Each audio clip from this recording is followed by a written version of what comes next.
Hey guys, NCS Fan 001 here, welcoming you to another one of those weekly trophy list update videos. Today's date is Monday, May 11th, 2020. So this will have covered the week of May 4th through 10th, I believe, although it'll also kind of sort of cover part of Monday, I guess. Well, here's the thing. I don't know exactly if this is going to go out on Monday or if it's going to go out on Tuesday the 12th. Because I'm going to insert a screenshot here just showing what kind of internet I am currently dealing with while I'm at home, and so that you know the quality of it.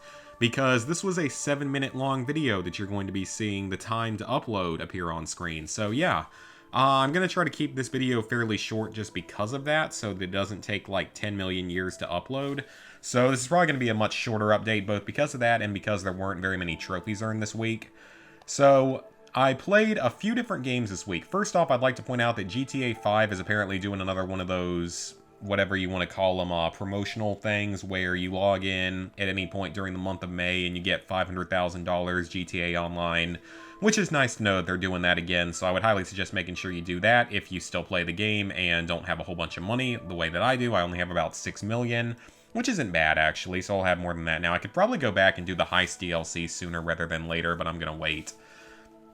So as for games I actually worked on, there are 4 of them. Fallout 76. I did not get any trophies this week, but what matters is that there are now exploits available for both the Foundation and Crater that allows you to level up faster with them with their reputation.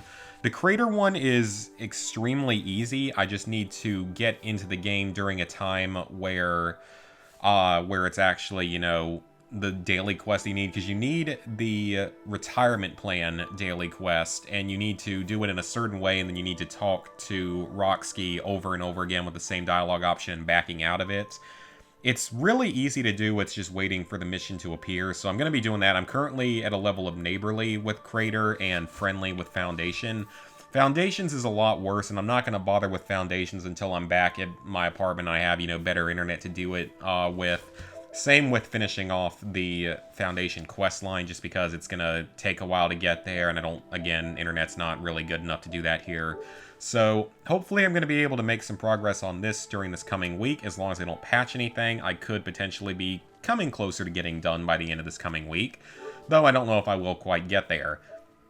Then we have Call of Duty Ghosts, now at 100% for PS4. So as for the game itself, the platinum for this game is not particularly hard. It's one of the easiest Call of Duty games overall. It's in the bottom 5 in terms of being easiest.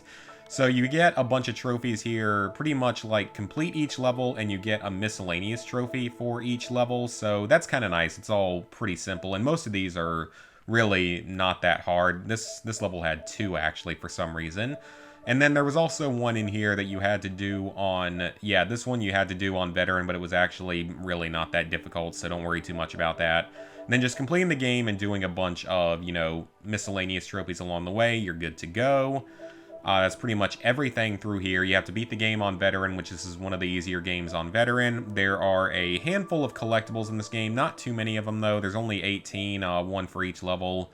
And then, of course, you get to the Extinction mode, which is the hardest part of it. You have to escape with all 4 players. You have to reach the expo with a minute and a half left, which isn't too hard. Escape, complete all challenges and escape, which is the hardest trophy. A couple just for completion. The traps one is really easy. Scavenge 40 items is real easy. You have to escape with a relic, which is really not hard, especially if you're the only person running a relic. So Extinction has grown on me a bit. It's not as bad as I quite remembered it being. It's more fun than I thought it would be. So that's, I guess, good that it was, you know, easier, more entertaining than I thought it would be. Oh, and you also have to complete round 20 in Safeguard, which is very easy, nothing to worry about there.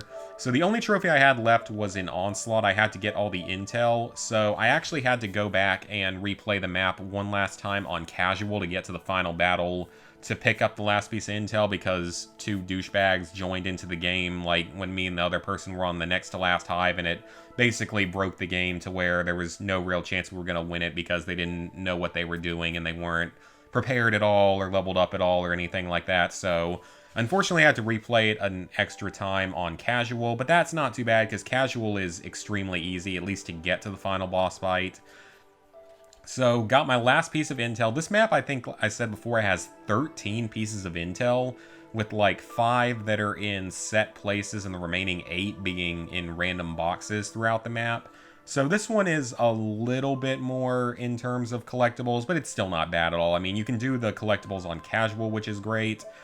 But I am so happy to say that Call of Duty Ghosts PS4 is 100% complete. I am going to do the PS3 version at some point, hopefully soon, if I can find my copy of it, because I don't know where it is. Alright, so with that out of the way, you may see that Borderlands Game of the Year Edition is up here, because I cleared the Helburbia Coliseum. So that was the second of 3 larger challenges. I cleared it. You guys may remember a few weeks ago, I tried to play it and got to round 20, wave 3. So literally 2 waves, 5 minutes away from being done, and the game crashed. This time, I made extra careful sure to use only a flame weapon for the entire thing. I didn't even pop my turret more than once or twice. And I have another theory about this. I think another thing that causes the game to crash is any sort of travel screen. And I mean the fast travel at the end, because that's what crashed it on after I completed the gully, though I had already gotten the trophy, which was good. So that happened there, and then the time that this one crashed on me, I noticed that it crashed when my second player died and went up into the penalty box. So I don't know if that had anything to do with it, but I went and hid them somewhere off sort of in the corner of the map where they couldn't get killed. And they only died one total time in that, and the game didn't really start to lag at all until round 20, whereas it was lagging earlier on the other one. So maybe that has something to do with it as well. I would suggest if you're still struggling even just using flame or corrosive to consider doing that as well. It might actually fix it for you. And then I still have the Angelic Ruins. This is the hardest one because of the way the Colosseum's laid out, and like it's the biggest one and it's the most broken, so not looking forward to that. I'm probably still looking around to see if anyone out there happens to have a modded weapon from the PS3 version that can be used to do the glitch in this one, because there's a glitch in this game, in this DLC, where if you have like an insta-kill weapon and can instantly kill a boss on a boss round, it'll allow you to skip the next round. It doesn't work on every boss, but it works on some of them to where it would make the game significantly faster, and with it being faster, there would be less body parts on the ground, and therefore less chance of the game crashing. Because I don't want to have to do it legitimately, but at least I'm down to only one map left, so that's definitely a relief to be down to the last one, even though it's still going to suck, because I'm sure it'll crash on me at least once, because that's how my luck is. But hey, you know, got one trophy closer, so just have to finish that last Coliseum, and I will finally be done with Borderlands Game of the Year Edition.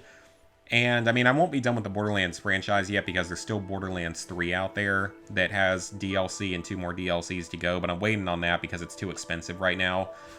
And finally, I got most of the trophies in Conan Exiles. Now, I'm going to explain this game in next week's trophy analysis type of video, just to keep this one at a decent, you know, shorter amount of time. And because there's not really a whole lot to say about this, you use the admin panel while following a guide, and you're pretty much good to go. The only trophy I'm missing is the co-op trophy, which I've got someone that I'm going to do it with, hopefully later today on Monday. So hopefully I'll have this done by the end of Monday. If not, it will definitely be done by the next trophy update. So let me go ahead and sync up. Like I said, I wanted to keep this one short so the video isn't, you know, doesn't take 10 million years to upload. Level 73, 83%, 18,329 total trophies, 436 platinums, 2,496 golds, 4,817 silvers, 10,580 bronzes. So, over the next coming week, I will finish off Conan Exiles. I've got actually someone to do Poker Ace with that apparently has either 4 or 5 PS3s with copies of the game, which is insane. So, because of that, I'll help him with any other, like, bigger trophies that you need, mainly looking at the one for Undead Overrun that takes 8 or 9 people. But, specifically, we're going to be doing Poker Ace. Hopefully the game decides to function properly for me this time. I really hope it does, because I want to get that one done. Because then all that's left is co-op, and co-op isn't unbearable. I just need people to do it with. I just need to find a consistent boosting group that actually shows up at a decent time. I'm hopefully also going to be getting started on Call of Duty Ghosts PS3, maybe Advanced Warfare PS4, And those are the other main games. And then, of course, over the summer, Battlefield 3's got to get started. I'm going to do that at some point this summer. Hopefully, there'll be enough people, out of school to where it's easier to find people to play it with. So, really, like I said, that's going to be about it for this. Oh, Fallout 76 is going to hopefully get closer to being done with that this week as well. So, as for the schedule for this week, I should be getting back to normal by Thursday. I'm going to be headed home on either Wednesday or Thursday, so I'll be back to normal by the end of this week. There'll be, normal drunk stream on Friday. Don't know about Thursday or Saturday, but everything should be back to normal then. It's the only time I'm planning on being away for at least another month or so. So hopefully schedule is going to be pretty consistent for the next month or so. So, hope you guys enjoyed this video. Like I said, sorry it's a little bit shorter, but next week everything, and later this week, everything will be pretty much back to normal. And see you guys for the next one.